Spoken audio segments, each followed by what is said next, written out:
happy Wednesday. And I actually get to say happy first of the month because the first is falling on a Wednesday. So we're not seeing you 2 weeks in, 3 weeks in. We are here on the day. I love it.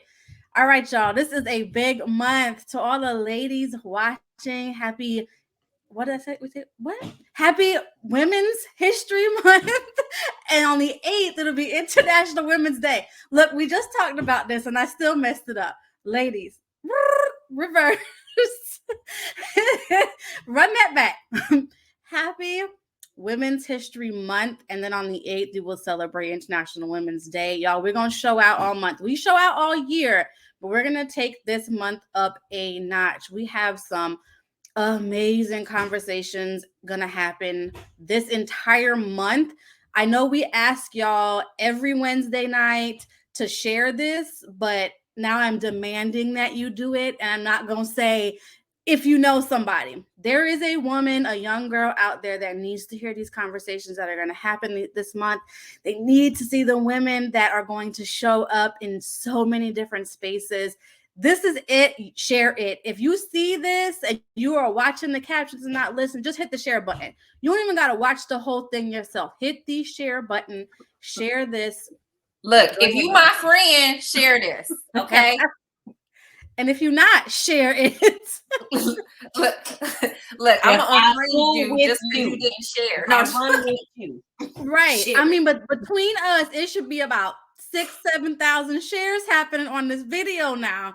I'm serious. But y'all know how we do. We come hot and heavy every single week, 4 times. I think was it February? It's like 5 times, whatever the case may be.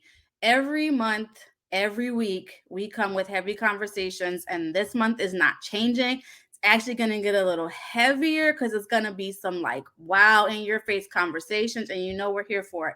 So the first of the month, we're kicking it off that way. This is one that is probably going to ruffle some feathers, but Dayna mentioned it. I've mentioned it. Andriana has said it, going way back to episode 1. If it bothers you, pull out a mirror and ask yourself why. Because it's not about what we said or what, it's about you. And that's okay. It's okay because we're going to knock them things down, but we're going to talk about it. So tonight, I want to kick this off really quickly with just a little like saying quote, something to sit on your heart for the entire month. And then I'll make it to an affirmation, carry it with you for the rest of your life. But you'll probably see, I know I say it in my post, I say it sometimes verbally, like I call most women sis in some shape or fashion. I have 2 sisters. I don't necessarily call them sis, but if I'm calling you sis, don't feel offended. Don't take it some type of way. It is literally my way of establishing that you and I are teammates. We are sister friends, right? We are not competition. We are running in this unfair race together, and we are going to be better because of each other. I wanted to start tonight with that because we run into a lot of situations where we don't know how to be each other's allies, right? We talk up having allies with everything. As countries, we talk about being allies. We talk about it when we're talking about sexuality, when we're talking about race, being allied to an injustice going on. And we're going to take it another step further and talk about being an ally to a Black woman, a BIPOC woman in business, and what that looks like and how you can do that, how you can step up. And hopefully, if you're watching this live or in replay, you have questions, you ask them, because it looks different for everybody and everybody feels a different type of way. But sitting in silence is not the answer to stepping up and being an ally. So we're going to go hard for our ladies in business this month and show up as an ally if that's what you're about. So we're going to kick it off with that. And like I said, we ruffle some feathers. Let's have the conversation. Y'all know we are here for it. If you catch this in replay, make sure you hashtag us replay so we catch those questions if they come up afterwards. All right, ladies, let's kick off March. All right, I'm going to hop right in. Look, I ain't even let Andriana unmute herself. Go right ahead, honey. Go right ahead. So the reason I want to hop in, because I'm very, very passionate about this, but I want to start with, first and foremost, why this is important. Because I'll hear people make comments like, we are in the country, the land of the free, which we love that, right? We love the opportunities that are allotted because we are where we are. And understand, when I say this, this is not a denial that I have more freedoms than I might have living somewhere else, okay? But what I want everybody watching, I don't care what you look like, what your background is, I want you to acknowledge, even though there are the same opportunities, we aren't all starting the race in the same place.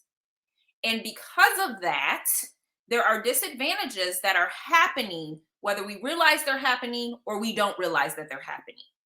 There is a tendency, because of the way our beautiful, amazing country has programmed us, to gravitate to one thing over another.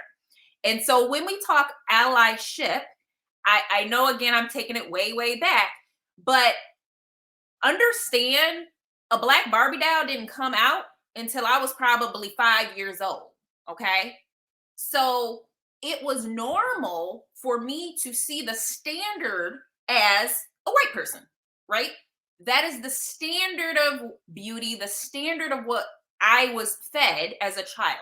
So understand that's the standard that you who are watching was fed as well.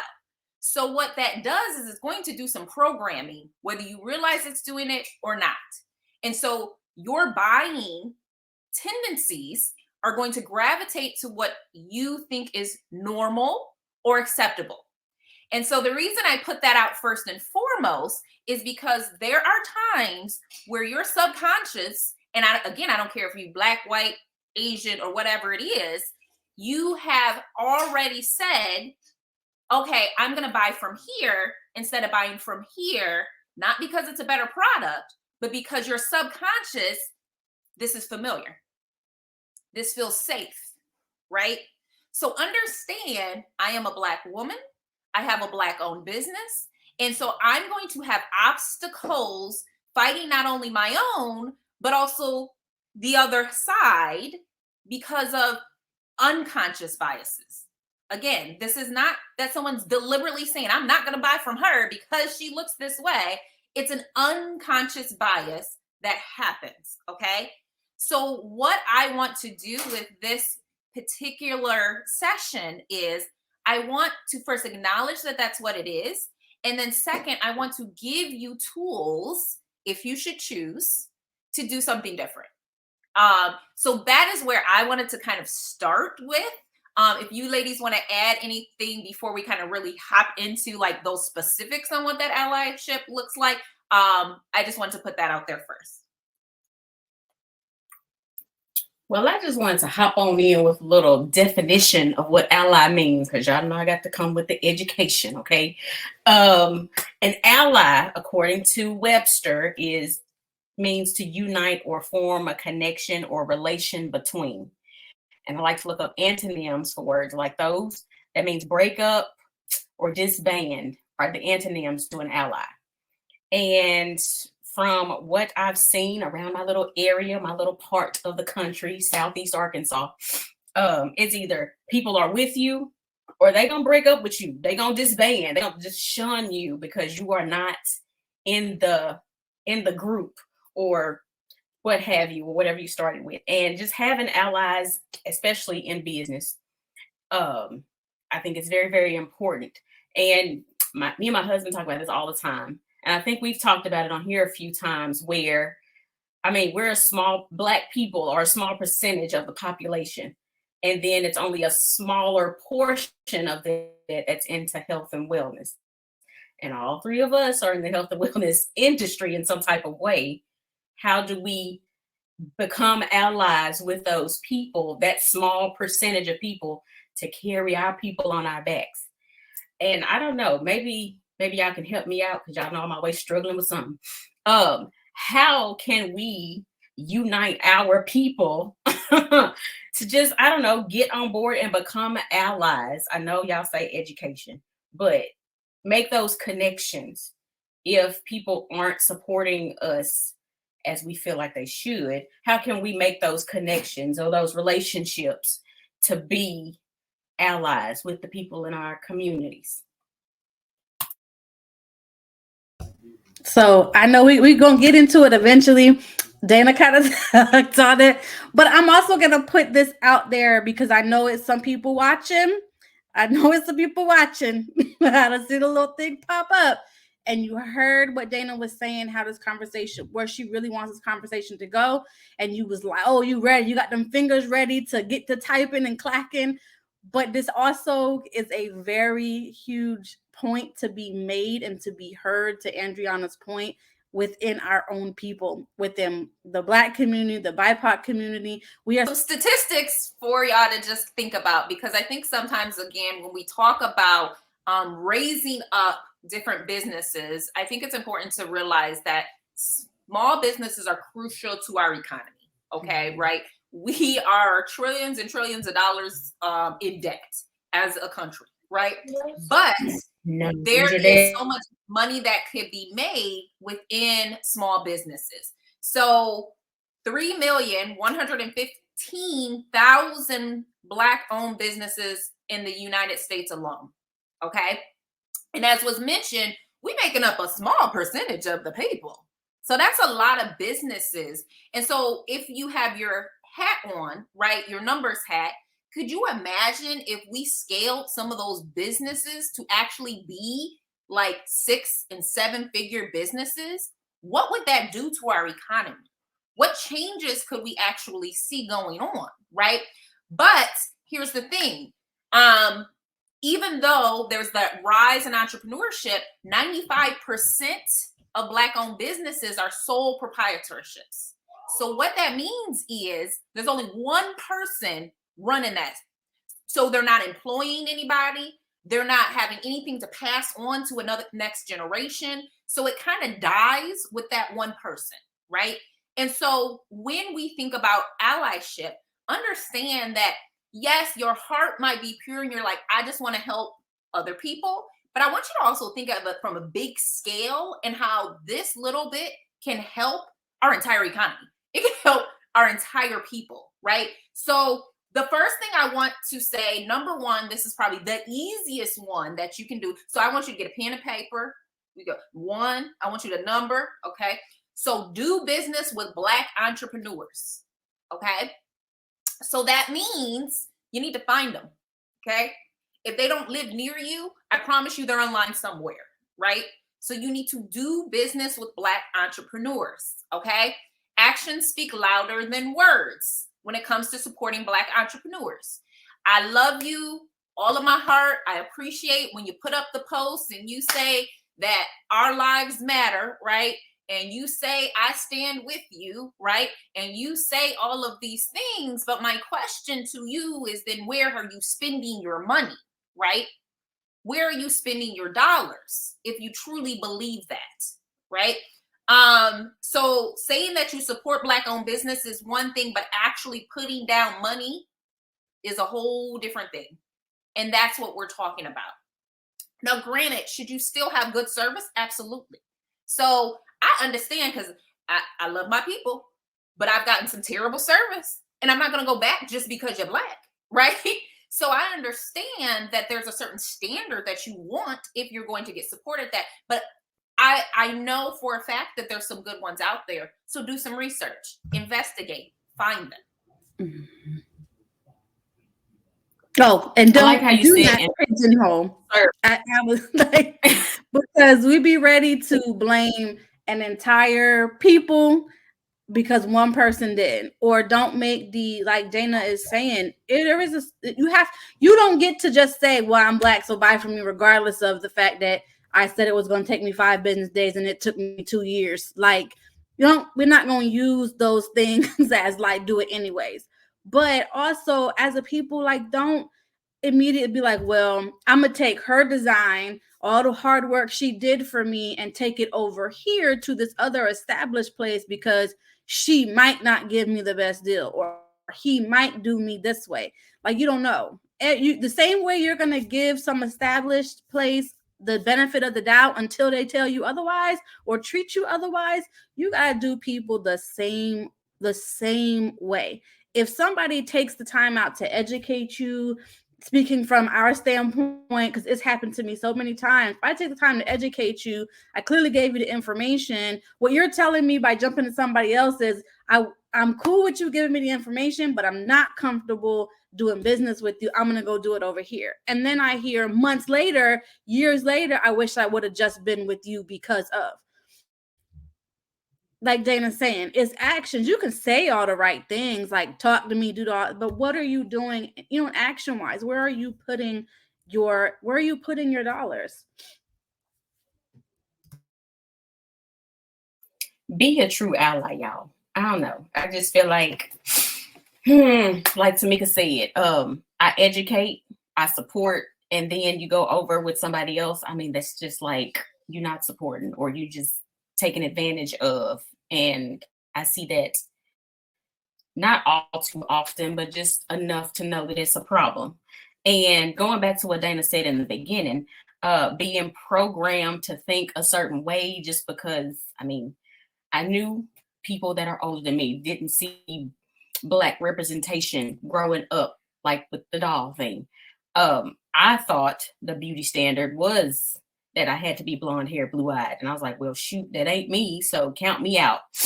Just, I don't know, just be there. And we've been saying this since the first episode. Show support for these people. Show up. If I'm having a pop-up shop, or I don't know, just come out and be there for these people. I mean, I don't even know what else to say, because I feel like being an ally, I think that should just be written into somebody's moral conscience. Like, okay, this is my friend. I want to support them.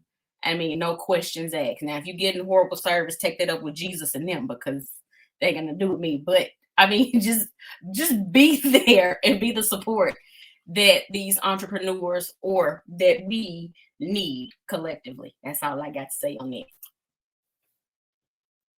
Yeah. So again, identify what your business needs, right? If you need flyers, seek out and see if there's a Black owned business in your area that can print out your flyers, right? If you need some consulting, if you need some health services, just first seek out and see if there's somebody that can fill those needs for you. And the reason why this is so important, because again, a significant amount of Black entrepreneurs or small businesses, they struggle in that beginning to just get up and running, right? So, statistically, when it comes to, it's harder for a lot of us to get loans. And then what we're getting loans for is so much lower than what the other people are getting, right? And so just to sustain or get healthy, that growth in the beginning really matters. So if you can help to scale that, help to support that, it's going to make a difference. So the next one I want to talk about, number 2, connect Black entrepreneurs with your network. Okay. I think this is another really, really, really, really powerful one, right? So if there's already these unconscious biases going on, right, but you have an influence over your network and you actually believe in this person, right? You've made a connection with this person and you want to see this person succeed. Would you open up your space for them? I actually had an extremely positive ally on this, and she's still, oh my goodness, absolutely amazing. So she also hosts networking events and networking things or whatnot.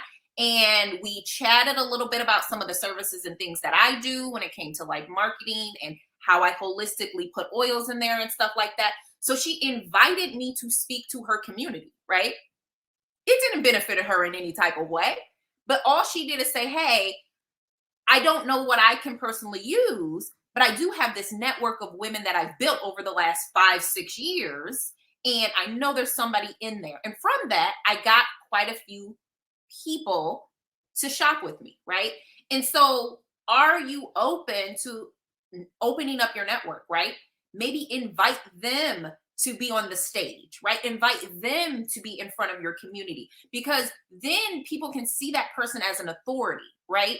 And they see, because they know, like, and trust you, that you believe in this person. So they want to know a little bit about it too.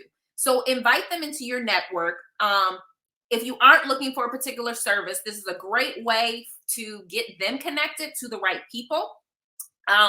Making referrals and meaningful connections is a tried and true way to grow a business. 65% of companies, new businesses, come from referrals. Okay, 65%, y'all.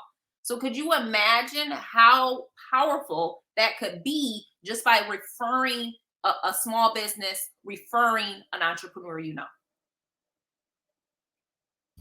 I was going to say just that very thing. Of all these tips that Dayna's going to give you and we're going to elaborate on and talk about, this should be your number one, because I know a lot of you heard, well, what if a Black person or somebody in the BIPOC community does not sell or have a service that I need? Well, then you're not talking to me. But we are. I know we've said it on here at least twice, because I can think of the 2 episodes where I can remember saying it myself. It isn't always about who one person knows. It's about who that one person knows plus who they know, and it carries on. We are legitimately being paid millions of dollars, probably a month, to make a post about where you ate, what you wiped your booty with, what you brushed your teeth with. Like, your people are being paid to go and sit in cars and say, look at this car, to have 2 people run out and purchase the car. They're being paid tens of thousands of dollars to do these things, to make 2 static posts and 5 reels. Like, we're being paid to dig into the fact that your community or your circle or whatever you want to call it knows you and trusts you. And so since they know and trust you, they're listening to you. Even if they look like they're not, like your kids. Your kids say they ain't listening, and then 10 years later they may repeat it. You'll be like, oh, thank God. But they're listening. They're listening to you. And even if this is, so to me, this is even more important than even spending money, because your $10 could turn into millions of dollars because of all the people that you went and told, like Dayna, like she just said, even if you can't use it, you can still tell somebody who can, or you can bring them on to your stage, your platform. And it may not seem like it benefits you in the long run, but maybe it does, because the same people that follow this person you brought on could be like, oh, look, she runs with my girl, let me follow her and see what she's up to. And now you just gained a whole other entrance into another group of people that maybe you were closed off from because of just who you are, being you every day. This is so huge to me, and I'm like, put this as your number one and let the rest of them flow it. Y'all see my shirt, right? It's like, check your heart. It's like, check your heart. When y'all become allies with these businesses and everything, check your heart, check your mindset, like Tameka said in the beginning. I don't know. I really can't stress enough. We need support just because we are the minority in so many ways. Check your heart. Just make sure you're doing it for the right reasons. Don't do it because you say you my friend. Just genuinely just be there, show up, support, and all the things. So the third one I want to hop into. So let's say you're like, I know no Black people. I don't know why you don't know no Black people, but I don't know any Black people. There's none in my neighborhood. There's none I can shop with. There's none I can support. I just don't have that close of a relationship with. We all on social media, okay? I want you to find somebody that you resonate with online, okay? And something that has inspired you and has moved you and motivates you. The number 3 one I want to talk about is share their stuff on socials. Tag them. Check in, y'all. And I think this, again, I'm going to talk to both sides, because I think a lot of y'all, I'll be like, what is happening? If I tag you in something, it's going to hurt some people's feelings. If I tag you in something, don't just like it. Don't just like it. Share it. Unless you dislike me, and that way, and if that's the case, like, let's have a whole nother conversation. Share it. I tagged you because I want you to share it. Stop just liking it. On Instagram, I'll be like, Thank you for the heart that only I see, but I need you to share it in your stories, right? I need you to share it with your audience. Now you better stop talking to me on this dang on thing now. I'm not even gonna listen. This is a real topic because Dayna be tagging me sometimes and stuff, and I be like, why in the world she just tag me this? And I don't even truthfully, y'all. It is just that simple. But I will tell you, this is a one for me that I even got to check myself at the door because I'd be like, I'll see it pop up and I'll get excited, like, oh, somebody done. Why she and I won't even think past what it was, and I'll just hit like. I will just hit like. And usually it happens in those moments where I'm like doing something and I'm like, I'm gonna go back and actually read it. And usually it takes me a couple days. I'll go back and read it. And I'm like, oh shoot, that's why, and share it. I'm gonna tell you to treat this like you treat people when you tell them to pray for you. I don't remember where I saw this, but when you type, I'm gonna pray for you. Do you really? Do you really? I got into a habit of, soon as I type to somebody, you're in my prayers, I stop in that moment and say whatever it is that I'm gonna say and move on. So treat it like that, because once you type it and walk away, you know you ain't pray for them. All you did was say the words. So when Dayna tag you, don't read it right away and put it to your stories and everywhere else, y'all. And I just want to reiterate again, there's small things like that that make a difference, right? The whole purpose of tagging and sharing and those, that tells the algorithms somebody likes this person's content. So now just because you shared that, now they're going to push my content to more eyes, right? So again, it's not oh, I'm just being obnoxious and I just want to tag. Like, it's something that genuinely I wanted you to stop and look at. And two, let's work together to share it. And that's why even on especially some of my platforms, I will share people's, they don't even have tag me in it. Like, if I see it and I'm like, this dope, I'm gonna share it, right? On my Facebook, on my Instagram, I'm gonna share it, right?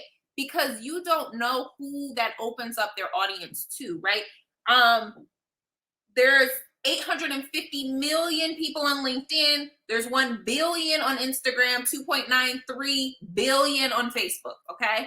So that right there can open up people to new ideas and people.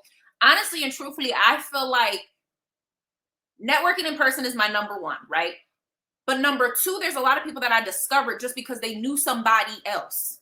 I didn't know who they were, but somebody tagged them in something. And I'm like, they seem pretty dope. Let me go down a rabbit hole and investigate who this person is. I need to be in their midst. I need to get to know them better.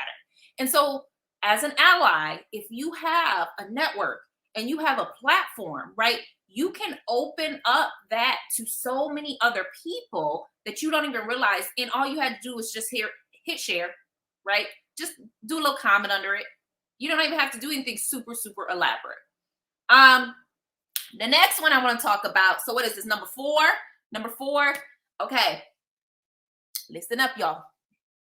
I'm going to just say it like this. Show me the money. Okay. So fund their ideas. Yep. Give them money. Okay. If you are in a position to do so, especially I'll say, you know what I mean, with our younger entrepreneurs coming up, but I ain't mad. You can give me some money too. I ain't younger, but fund their ideas, because there's so many dreams and ambitions and beautiful things that go to die because they don't have no money, nor do they know where to go to get money. Okay. I will say this, and again, I'm not going to age myself, but I have only realized in the last like maybe year or two, maybe, that there is funding for businesses. Like literally in my city, Detroit, like they want people to open businesses. So they have grants and they're just like writing checks and they want to give the money, but half the time they can't give out the money because we don't know what to do to get the money, right? So are you legit with your licensing in the state? Are you getting the proper license if you do food or you do certain things? Because if you're not certified and you're not registered with the state, right? If you don't have that LLC, if you don't have that corporation or whatever you're building, then when you go to these people and say, hey, can I have some money? They're like, you're not legit. We can't give you money, right? Because it's through the government. They got a paper trail too. They got to make sure it happens, right? So maybe you know and you have resources and you understand how to get business funding. Either way, fund their ideas. We can go so much further if we had more money, right? And stop taking out of people's pockets when you don't need it. I'm going to back this because I swear if I see one more person make a post about creating an LLC just so they can get whatever money, stop doing that. Stop doing that. Stop doing that. Stop doing that. Listen, you got to deal with your own karma and your own judgment day. But we're not going to stop doing this to each other. This is crazy. Like, if you're running a legitimate business, like Dayna said, fund people. It is a scary, beautiful thing to put your money where your mouth is in support of somebody else. But those asking for it, make sure, like Dayna just said, that you understand what you need to come with to do it. Come with the business plan. Overdo it if you have to, and so that you can show that this is what I'm going to do. Come as a business person and don't just be out here creating LLCs just so you can get money and then end up in jail like so many people did with this PPP stuff, whatever it was called, because you just want to cheat the government out of their money. We're not going to do that because, first of all, it costs a lot of money to be a part of LLC and to run an actual business. So if you think that you just sign on the dotted line and getting some money, you already half stepping, and we got a whole lot of conversation to have. But come correctly. Y'all already know. If you're going to be asking for money, if you're wanting somebody to support you, I don't care if you got to over deliver, but have the knowledge, have the information that you need, be at least slightly steadfast in what it is that you're going to do so that this is an investment for somebody that they want to share. Again, the connections, people that you do right by want to tell other people because they're like, look, you need to be a part of this. As unselfish as you want it to be, people are selfish when it comes to investing and doing even hard work. There is still some satisfaction and gratification that comes from all of that. So do right by people as you want them to do right by you. Like Dayna said, I don't want to age myself, but I ain't too good to ask for no money. So give me some money. I have so many ideas that, I mean, like I said, I mentioned like a pop-up shop. Y'all see the name. I am a birth doula. And in my community, I wanted to give out formula when there was a formula shortage. But guess what? I needed some money to do that. And people around me, like I was asking on all of my socials, hey, send me your formula so I can get it out to these families that aren't breastfeeding. And nothing. So that connection, those connections and that support that I was talking about in the beginning or that Dayna mentioned, I don't know. People out here doing great things. Just, oh shoot, I hope nobody ain't out here scamming the government out their money. But just be there for your people.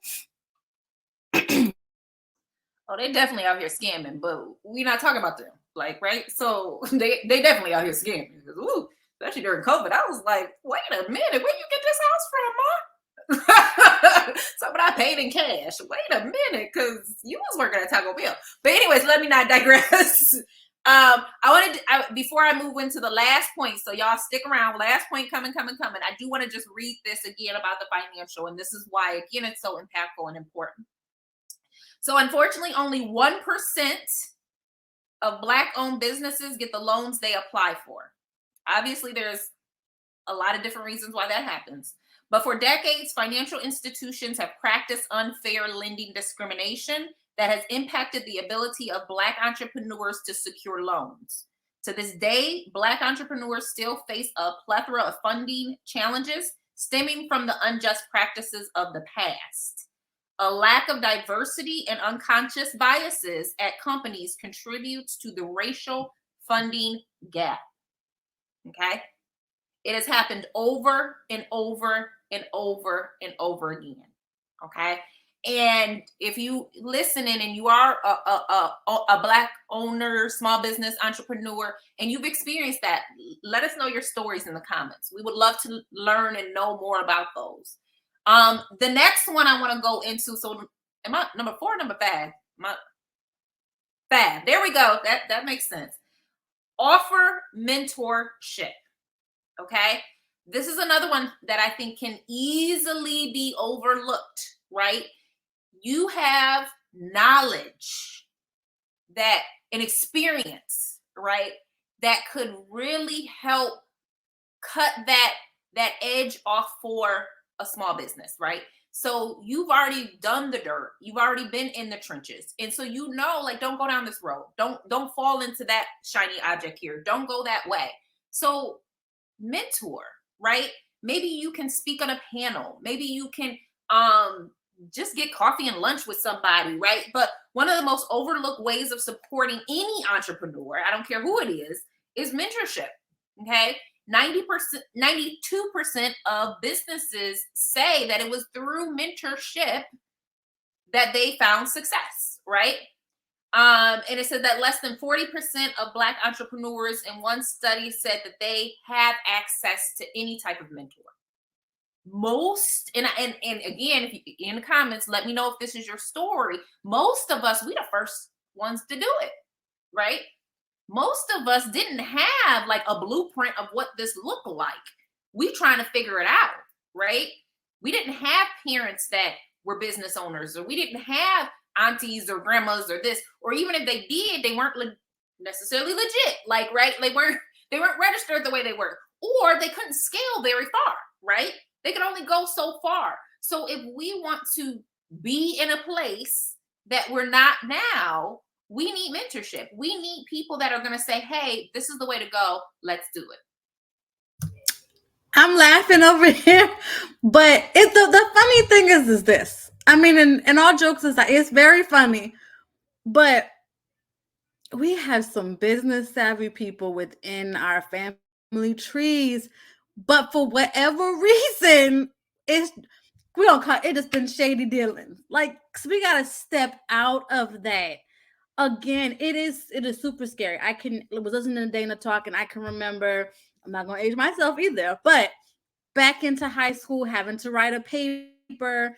And I remember we talked about glass ceilings back then. We weren't talking about Black women versus white women, Asian women, and so on and so forth. It was just women in the workforce, not even running businesses. We're talking about a 9 to 5 or whatever hours you work and the glass ceilings that you hit. And I remember sitting in there and being like, I'm gonna bust through that thing because y'all not keeping me underneath no root. Like, how can you tell me because I'm a woman you not gonna let me go any further? Like, how ridiculous do that sound? And then we're like making these tiny little steps, but we are our biggest ceilings as just a sex, as a group of just all women. Like, then it doesn't matter what you look like, but we are our biggest ceiling. And there is just that mentorship is so huge to me. There are so many opportunities that I've gone on and sat with and kind of just shook my head. Like, what are we doing to each other? Nobody on here is telling you that you need to offer a $5,000 course for free because that's part of being a mentor. But you also don't have to tell somebody, come to this, don't mentor them at all, and then tell them, but I'll do better by you if you spend this amount of money. Like Dayna said, there are ways for it to be mutually beneficial. If that's something that you battle with, sit on a panel, go be a part of. There are lots, and I mean lots, of places where you can go and speak that are directed towards women in business, moms, young girls. There are all the time. I mean, even my son's high school sends messages and emails with, looking for people to volunteer their time to speak at these STEM. We all know STEM is really big right now. And if you're in those fields, step up. That's a mentorship thing that you could be doing for the next generation.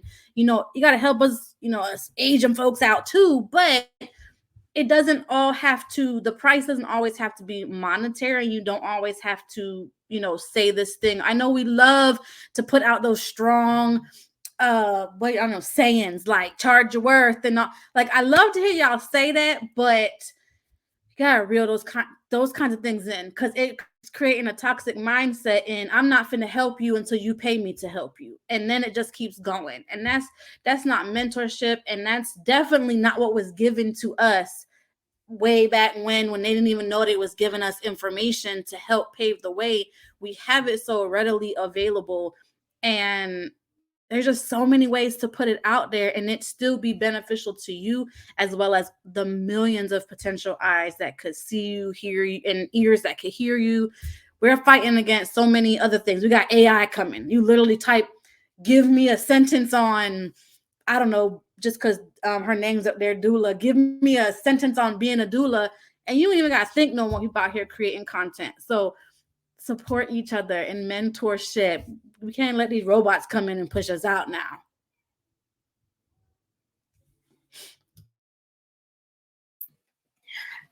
Offering mentorship. I mean, I am a part of a collective. I like how you say it, doulas, but I'm a part of a collective of doulas here in Arkansas where I can just go and just constantly ask questions from these women, and they've been doing it far longer than me. I still feel like I'm wet behind my ears, but it's nice to have mentorship in the field that you're working in. And I mean, that's another way you can have an ally. But I was shocked that 1% of the Black entrepreneurs actually get the loans that they seek out. I mean, what are we out here doing? Are we not asking the right people? Are we not going to the Black-owned banks? What do I need to do to get a loan as a Black business owner? Maybe one of y'all can answer that question for me. Like, how is it that low?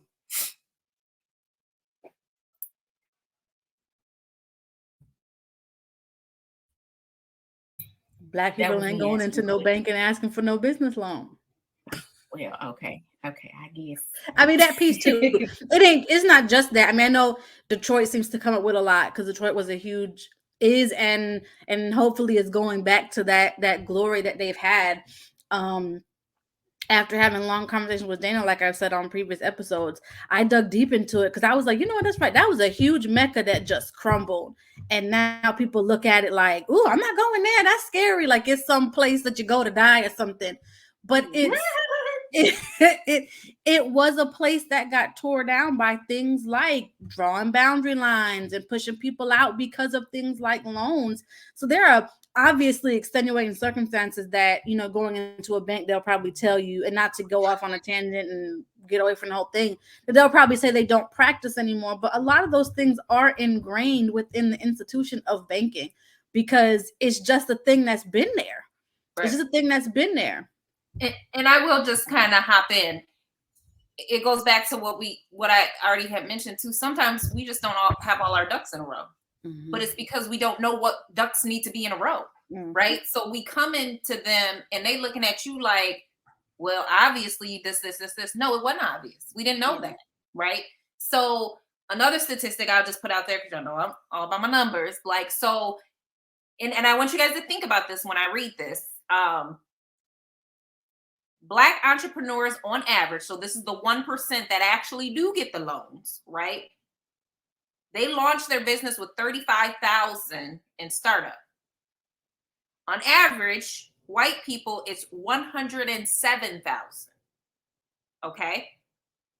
But this is where, again, you got to think of a bank. They're thinking risk, right? Who's going to pay me back my money and who's not going to pay back my money? Okay.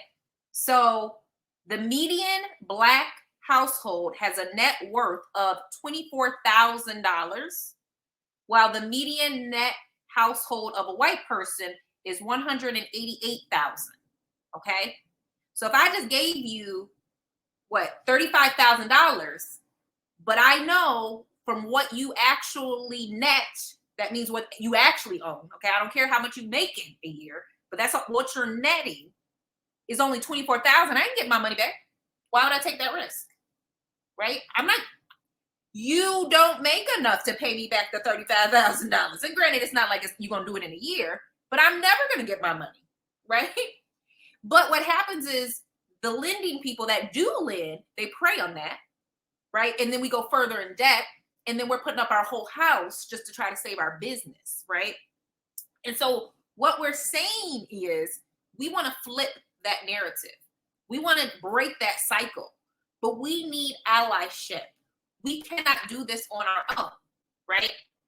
And the only reason we can't do it because the system isn't set up for us to be successful to do so. That's why this is important.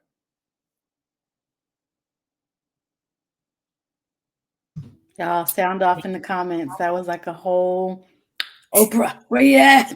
that was a whole thing. No, but seriously, it's a heavy thing, and it's it can look different for everybody. And I know we all have personal experience, and maybe you do too, and don't even realize that you've been in a situation that way. I know we all have some personal experiences. I would love to talk just a little bit before we let everybody go on this amazing first of the month. Just about personal experiences and how this has affected you and how you handled it, because, you know, again, what is perceived as the right thing or the safe option has left a lot of us in business struggling, right? You're like you're grasping at straws and picking up the crumbs because, well, you're not my first option. I'm gonna try this one first, and then when it fails, I'm gonna come to you and complain, and then have you coddle me, and then I'm gonna say, well, I'll give it another try. Like, and if it don't work, you the reason. And that's harmful on both sides. But I know we had a previous conversation where it's not always known that that's what's happening. So let's kind of talk a little bit about our personal experiences, and y'all in the comments if you have any where it has felt like maybe things have been pulled from you from somebody that could have possibly been an ally, and you spoke to and was either like unaware or was just like like, we would like to hear your personal stories. You don't have to name drop or do none of that, but just we would love to hear from you in the comments. Yeah, I'll hop in because I know even one of the reasons why I wanted to open up this conversation really is I had a situation. So for those that don't know, in addition to my own business, something that I'm super passionate about is networking. I've been passionate about networking since I started my business. So in some shape or form, I was constantly either hosting, like, let's get a bunch of women together, or let's get a little mommy groups in business together. I was doing that before. I didn't have the clear vision or tools to make that successful, nor because I was in survival mode with my business. But within the last few years, I was able to plug in systems where it's working, right? But it's still a struggle. It's still hard, right? Because I find, unfortunately, if I have a Black speaker, all the Black people come. If I have a white speaker, all the white people come, right? Which is a whole nother topic we talked about before. And so someone very, very dear to me started building something where she started hosting networking things. And she started because she already had an influence over a large community, being quite successful with it.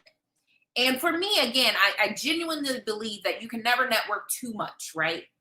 But what I approached her with is, I know you and I know your heart, and I know you want to see me successful just as much as I want to see you successful. But understand what this did is because we have similar circles and communities, is it pulled away from what I've been trying to build for the last couple years, right?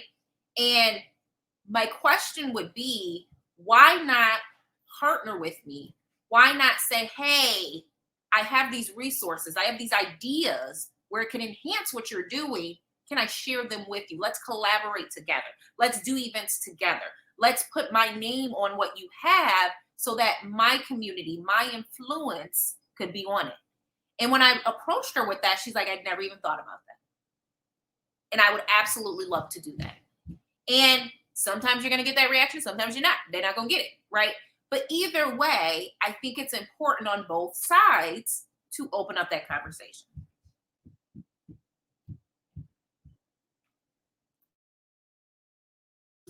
Yeah, I think that's a really, really great point and personal experience. And I'm sure some people in the comments right now are like, yep, or having a light bulb moment of, I've had that happen. Maybe I really need to go talk to sis because I didn't even, it just didn't even click with me. I know I have had on just across different avenues, similar things. And I think a lot of it is just a not, I didn't even think about it, or I just saw yours was doing so well. And so I was like, well, I'm going to do it too. And then I'm going to do this instead of coming to and being like, hey, you know what? I would love to collaborate with you. And I know we talked about this before in another previous episode of being so afraid to collaborate with somebody because if I bring it to you or your name's on it, I may not eat or you'll eat, or just being afraid that there's just not enough. And, this is a saying I haven't heard it in a while, but it was getting said for a long time. The table is big enough. Just pull up a chair. The table will continue to grow.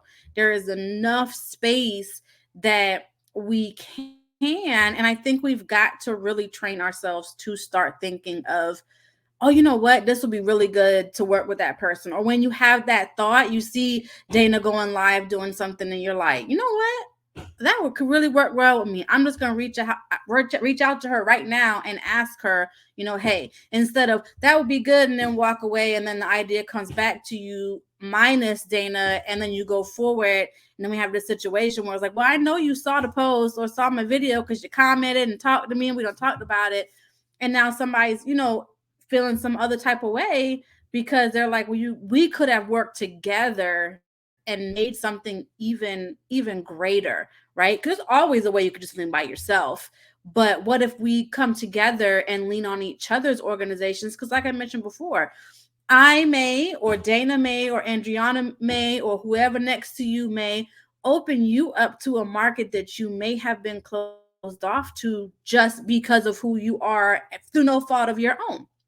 So there's just so much that can be said with pairing up and, like Andriana put, breaking walls down and embracing each other and not being afraid of the differences. I think the differences is what will actually make the relationship so much more beautiful because, again, you're opening yourself up to so much more. Man, we should have did a part 1, part 2, y'all. Right. That being said, Dayna said it, y'all. We kept y'all longer than normal, but this was definitely a conversation that needed to be had. I'm sure we'll come back and touch on it again at some point in another way. Dilly dally. Y'all know we love to have these hard conversations that need to be had so that we all can thrive in the spaces that we choose to show up in. Y'all, click the link in the comments for the YouTube channel to be able to catch up on this episode and all the other previous episodes. Tune in every Wednesday this month and beyond. This month is going to be amazing. There's some amazing women that are going to show up and tell you some amazing stories and great testaments to allyship, y'all. Click those links, hit the share button. I want to see 8,000 plus shares from this video, y'all. I'm coming for you. If I do not see that you have shared it, y'all, much love. We will see you next Wednesday, same time, same place, 6 p.m. Eastern Standard Time, 5 Central. Y'all be easy.